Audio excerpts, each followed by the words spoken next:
Alrighty guys, just basically going to show you like a basic, swim jig. I love throwing swim jigs, one of my favorite things to do. So I'm basically going to show you what I do to prepare myself throwing a swim jig, how I tweak it, tune it, all that kind of stuff. So just going to go through how basically take a stock swim jig and turn it into something how I throw it. So hold on. So what we have here, these are one of the Strike King Kevin Van Dam Tournament Series swimming jigs. This is basically with these swim jigs, they have the normal and the heavy cover, the heavy cover model, and basically you're limited down.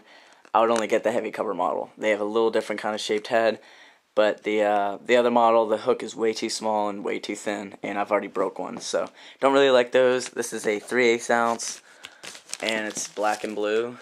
So here's the jig itself. Awesome design. The head really slides through cover good. Do not know why KVD gets every he gets all the attention for all the Strike King baits. I really think Greg Hackney should have this jig to himself, but that's just my opinion. But that's the black and blue 3/8 ounce swimming jig.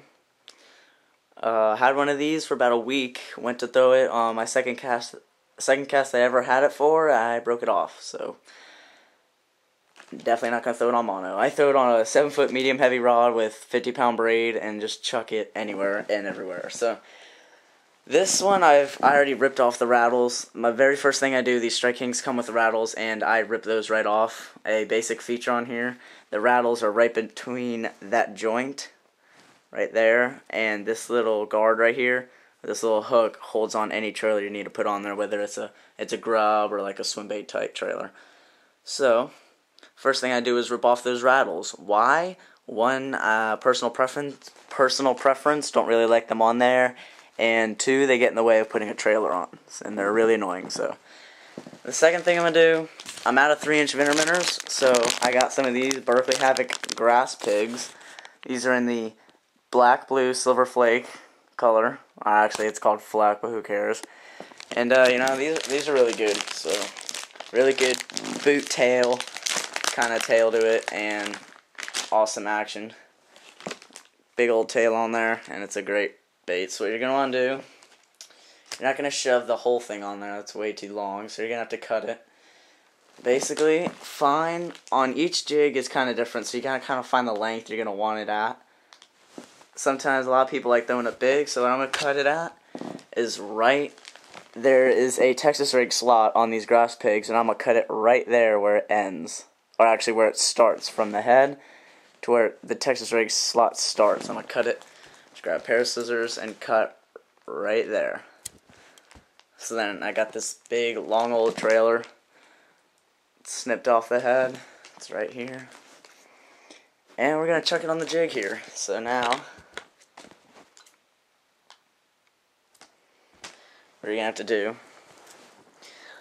face your jig downwards, get all the skirts out of the way, and match up where you find your exertion point on your jig, and then bend the weed guard back, insert into the trailer, and just thread it on. Oh my god, I would go too far. That's always my problem. I always go too far into the dang things. Come back out. Alright. What I like about these Strike King ones is that little metal thing right there, you take that and you kind of dig it into your plastic, and it basically will hold it in there. It's right in there in the Texas rig slot, and you just kind of dig it into the plastic. You kind of got to have these jigs yourself to really know what I'm talking about. But that's it. So that's the jig all rigged up with that grass pig trailer. Awesome. And now what I do is I trim half the weed guards off. Typically that's a lot of cover for your weed guard, so I'm going to trim half of it off right there. Bend it forward so you know your cutting point. Basically going to bend all those out. And you're going to come in and snip off. A lot of people will cut the skirts too. I don't really cut the skirts on the swim jigs. And then what you do here is bend down the other part, and either a razor or a better type of scissor to cut the rest of them. Like that. Alright. So now we got the weed guard kind of trimmed away. There's still a little bit there, but not really enough to get in the way or kind of cause any troubles. So that's all cut away, and now just kind of mess around with the weed guard, get it to where it's going to be an easy collapse for when a fish strikes the swim jig. I'll bend it forward, bend it back, just play around with it to the point where you can break it in. Now, you need to make sure the trailer that you use has enough hook exertion on it to the point where a fish does strike the swim jig, you're going to have plenty of room for that weed guard to come down and hook the fish. This is a great swim jig. You need to find a jig or a trailer that has a lot of wobble.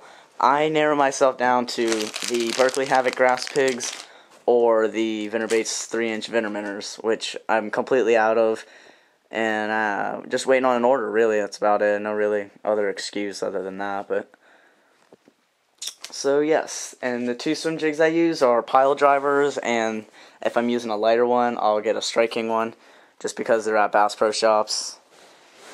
So, these are awesome. Really good. Like them a lot. So, probably going to take it out and use it on the water tomorrow, see how I do with it. And, of course, pond fish with it, because these things rape around here. So, that's just the little things that I do to my swim jigs. Kind of typical stuff, but people always ask, why do you like a swim jig so much? And typically, just wanted to show everyone what I do with my swim jigs. So, that's that. And more videos from Bass Pro coming out with fishing. Just wanted to give you this little quick tip on how to tune up your swim jig. So until then, thanks guys.